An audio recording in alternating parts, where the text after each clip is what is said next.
Hi all, welcome to Monika vlogs. అందరూ ఎలా ఉన్నారు? ఈరోజు వీడియోలో అయితే చికెన్ పకోడీ ఎలా చేయాలో చూపిస్తానండి. అచ్చం బయట దొరికే టేస్ట్లో ఉండే వింగ్స్ ఫ్రై అండ్ చికెన్ పకోడీని ఇంట్లోనే ఈజీగా ఎలా ప్రిపేర్ చేసుకోవాలో ఈ వీడియోలో చూసేద్దాం. దీనికోసం ముందుగా హాఫ్ కిలో బోన్లెస్ చికెన్ అయితే తీసుకున్నానండి. ఇందులో 3 వింగ్స్ అండ్ పకోడీ కోసం అయితే చికెన్ బ్రెస్ట్ పీసెస్ అయితే తీసుకున్నానండి. ఈ చికెన్ ముందుగా మ్యాగ్నేట్ చేసుకుందాం. దానికోసం అయితే 1 స్పూన్ పసుపు, 2 స్పూన్స్ కారం అయితే వేసుకుంటున్నాను. ఎందుకంటే డీప్ ఫ్రై చేస్తాం కాబట్టి కారం అయితే తగ్గిపోతుంది. అలాగే ఇందులో 1 స్పూన్ సాల్ట్ అయితే వేసుకుంటున్నా. మీరైతే మీ రుచికి తగ్గట్టుగా వేసుకోండి. అలాగే 1 స్పూన్ ధనియాలు జీలకర్ర పొడి, హాఫ్ స్పూన్ గరం మసాలా అయితే వేసుకుంటున్నా. ఈ రెండు అయితే మా ఇంట్లో తయారు చేసుకున్నవే. అలాగే ఒక నిమ్మ చెక్కను కూడా పిండుకుంటున్నా. అండ్ వీడియోలో అల్లం వెల్లుల్లి పేస్ట్ చూపించడం మర్చిపోయానండి. అది కూడా 1 స్పూన్ వేసుకోండి. అండ్ అలాగే కొంచెం పెరుగు కూడా వేసుకోండి.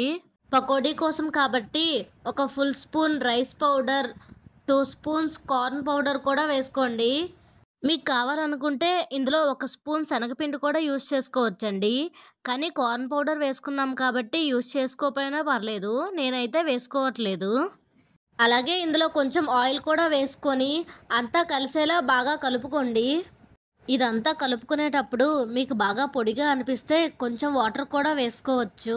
బయట దొరికే టేస్ట్తో పాటు సేమ్ కలర్ కూడా కావాలనుకుంటే ఇందులో కొంచెం ఫుడ్ కలర్ కూడా యూజ్ చేసుకోవచ్చు.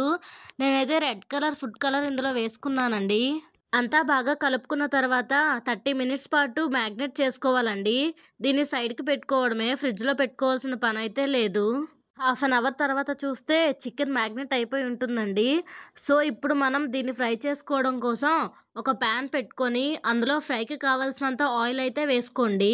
ఆయిల్ హీట్ ఎక్కిన తర్వాత మనం ఆల్రెడీ మ్యాగ్నేట్ చేసుకున్న చికెన్ని ఈ ఆయిల్లో వేసుకోవడమే. నేనైతే ముందుగా వింగ్స్ని ఫ్రై చేసుకుంటున్నానండి. ఈ చికెన్ పకోడీ రెసిపీ నాకు రాకముందు వరకు పకోడీ తినాలంటే నేను బయట తెచ్చుకునేదాన్ని. వన్స్ ఈ చికెన్ పకోడీ నేర్చుకున్న తర్వాత ఇంకా బయట ఫుడ్ని అయితే అవాయిడ్ చేశాను. ఇంట్లోనే ఇలా ఈజీగా ప్రిపేర్ చేసుకోవచ్చు. ఈ వింగ్స్ని స్లోగా కలుపుకుంటూ రెడ్ కలర్ షేడ్ వచ్చేంత వరకు ఫ్రై చేసుకోండి. నేనైతే మోస్ట్లీ ఇంట్లో చేసుకున్న ఫుడ్నే ప్రిఫర్ చేస్తానండి. బయట ఫుడ్ని అంతగా ప్రిఫర్ చేయను.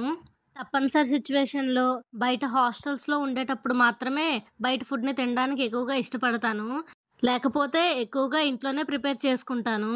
మరి మీరు ఏ ఫుడ్ని తినడానికి ఎక్కువగా ఇష్టపడతారు? Either home food or outside food? Please comment చేయండి.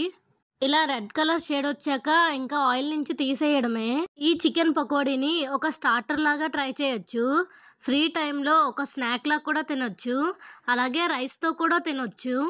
ఇప్పుడు చికెన్ పీసెస్ని ఫ్రై చేసుకోవడానికి ఆయిల్లో వేసుకుందామండి. అంతా బోన్లెస్ కాబట్టి తినడానికి చాలా బాగుంటుంది. ఇంట్లోనే చేసుకుంటున్నాం కాబట్టి ఎలాంటి యూజ్డ్ ఆయిల్స్ కానీ టేస్టింగ్ సాల్ట్స్ కానీ వేసుకోలేదండి. అండ్ నేను బేకింగ్ సోడా కూడా యూజ్ చేయలేదు. సో టేస్ట్తో పాటు హెల్త్కి కూడా చాలా మంచిది. ఈ చికెన్ పీసెస్ ఫ్రై అవుతుండగా అంతా ఒకసారి గరిటెతో కలుపుకోండి. ఈ పీసెస్ కూడా కొంచెం రెడ్ కలర్లోకి టర్న్ అవుట్ అయిన తర్వాత ఆయిల్ నుంచి తీసేయడమే. ఈ వీడియో ఫాలో అవుతూ మీరు కూడా ఇంట్లో ఒకసారి ట్రై చేయండి. అండ్ మీకు ఈ చికెన్ పకోడీ ఎలా వచ్చిందో కామెంట్ చేయడం మాత్రం మర్చిపోకండి. అండ్ ఈ వీడియో మీకు నచ్చినట్లయితే లైక్ చేయండి. మీరు చేసే ప్రతి లైక్ అండ్ కామెంట్ నాకు చాలా ఇంపార్టెంట్ అండి. ఇలాంటి వీడియోస్ ఇంకొన్ని చేయడం కోసం నాకు ఎంకరేజ్మెంట్గా ఉంటుంది. ప్లీజ్ మీ ఒపీనియన్ని చెప్పడం మాత్రం మర్చిపోకండి. Thank you for watching this video. నేను ఈ ఆయిల్లోనే చిల్లీస్ అండ్ కరివేపాకుని ఫ్రై చేశాను. బట్ నేను వీడియో షూట్ చేయడం మర్చిపోయానండి. ఈ చికెన్ పకోడీపై అలా నిమ్మకాయ పిండుకొని ఒక ఆనియన్తో తింటే ఆ టేస్టే వేరు. ఐ హోప్ మీకు ఈ వీడియో నచ్చిందని అనుకుంటున్నాను. Please like and subscribe for more videos. Thank you.